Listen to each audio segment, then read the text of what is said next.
Assalamualaikum warahmatullahi wabarakatuh. Hai anak-anak, kembali lagi ya bersama Ibu. Apa kabarnya anak-anak hari ini? Alhamdulillah, luar biasa. Allahu Akbar. Oke, sebelum memulai pembelajaran, jangan lupa ya isi dulu absennya di link yang sudah Ibu kirim di grup WhatsApp, yaitu melalui Google Form. Oke, sebelum memulai pembelajaran, mari kita berdoa dulu. Berdoa dimulai. Berdoa selesai. Oke, kita langsung ya ke pembelajaran. Hari ini kita akan belajar yaitu tentang tema 1, subtema 2, dan juga pembelajaran ke-1, yaitu tentang hewan sahabatku. Negara-negara di Asia Tenggara memiliki banyak jenis hewan. Beberapa di antaranya ada yang dijadikan sebagai makanan, ada yang dijadikan sebagai simbol negara, dan juga sebagai binatang peliharaan. Seperti di Myanmar, Kamboja, dan juga Thailand, yaitu gajah putih.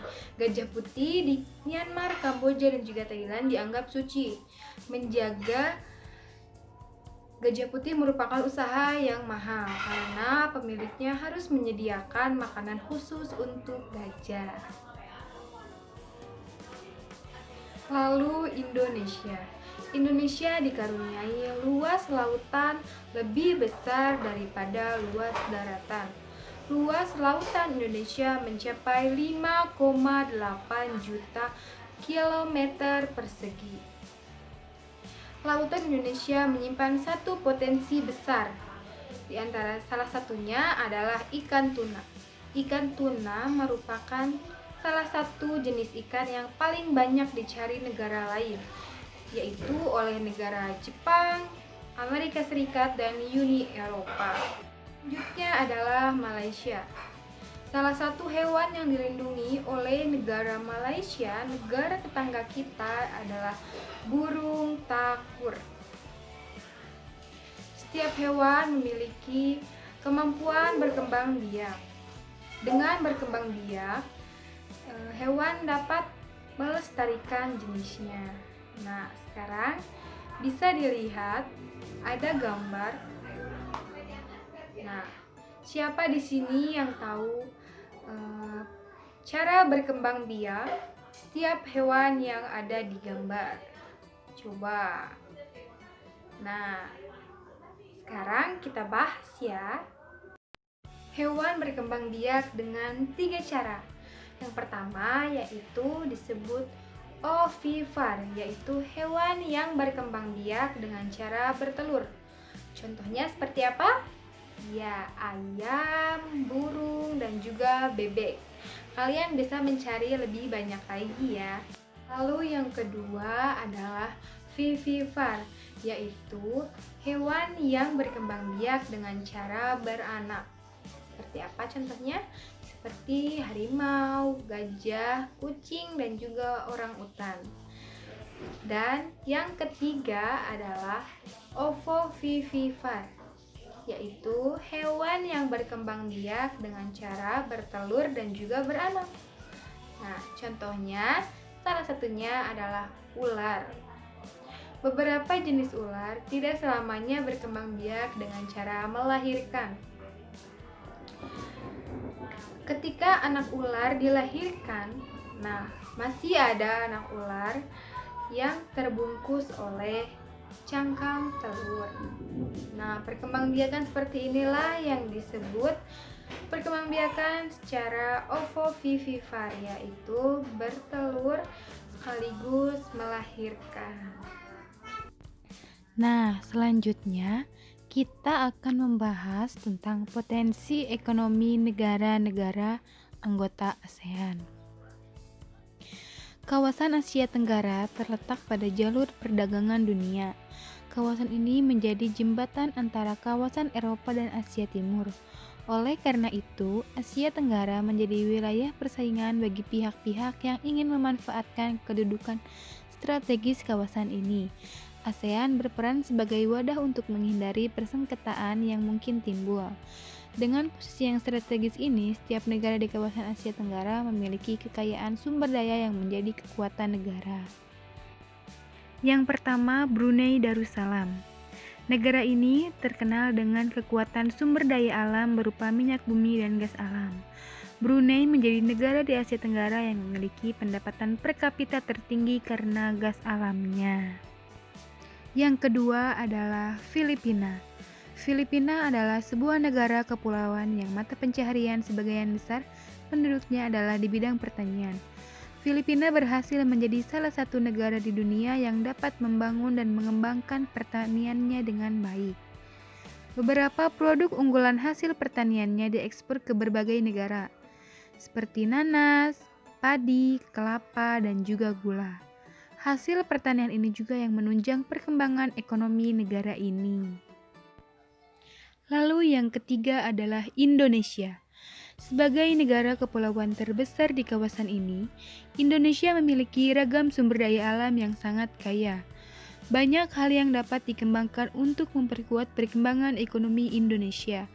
Saat ini Indonesia mengekspor minyak dan gas bumi, tekstil, dan produk-produk dari kayu. Pertambangan menjadi salah satu pintu masuk para pengusaha mancanegara ke Indonesia. Keindahan alam Indonesia pun merupakan daya tarik yang menjadi sumber devisa negara dari sektor pariwisata. Lalu yang keempat adalah Kamboja. Di Kamboja mengalir Sungai Mekong. Daerah di sekitar Sungai Mekong merupakan daerah yang subur. Mata pencaharian penduduk Kamboja adalah pertanian. Hasil pertanian Kamboja yang besar adalah padi dan karet. Yang kelima adalah Laos. Laos bertetangga dengan Kamboja. Negara ini dilewati oleh aliran Sungai Mekong. Sama seperti di Kamboja, kegiatan pertanian banyak dilakukan di sepanjang aliran sungai ini. Sebagian besar hasil pertanian dinikmati oleh masyarakat Laos. Lalu yang keenam adalah Malaysia. Kegiatan ekonomi utama penduduk Malaysia adalah di bidang pertanian, pertambangan, dan perindustrian. Perdagangan internasional merupakan salah satu kegiatan ekonomi Malaysia yang mengalami pertumbuhan tercepat. Peralatan elektronik, minyak, dan gas bumi diekspor ke negara lain. Produk dari kayu, minyak sawit, karet, tekstil, sepatu, dan bahan-bahan kimia diperdagangkan di dunia internasional. Yang ketujuh adalah Myanmar. Mata pencaharian utama penduduk Myanmar adalah pertanian, perkebunan, dan pertambangan. Padi merupakan hasil utama dari pertanian di sana. Myanmar merupakan salah satu negara penghasil padi terbesar di Asia Tenggara. Lalu yang kedelapan adalah Singapura. Singapura merupakan negara paling maju di kawasan ASEAN. Letak Singapura sangat strategis. Saat ini Singapura menjadi negara transit teramai di Asia. Yang kesembilan adalah Thailand. Thailand sering disebut sebagai lumbung padi di Asia Tenggara. Padi memang merupakan hasil pertanian terbesar dari negara ini. Selain itu, perkebunan, kehutanan, pertambangan, dan industri juga merupakan kegiatan ekonomi penduduk Thailand. Saat ini, penghasilan utama Thailand adalah sektor pariwisata. Keunikan bangunan budaya di Thailand menjadi daya tarik tersendiri bagi para wisatawan mancanegara. Dan yang terakhir adalah Vietnam. Setelah pulih dari Perang Vietnam, negara ini mulai berkembang di berbagai sektor perekonomiannya. Pariwisata dan turisme mendukung perkembangan ekonomi. Bidang pendukung lainnya seperti usaha jasa di bidang perhotelan, restoran, serta transportasi juga turut berkembang pesat. Nah, sekarang kalian sudah pernah belajar bagaimana membuat kesimpulan kan?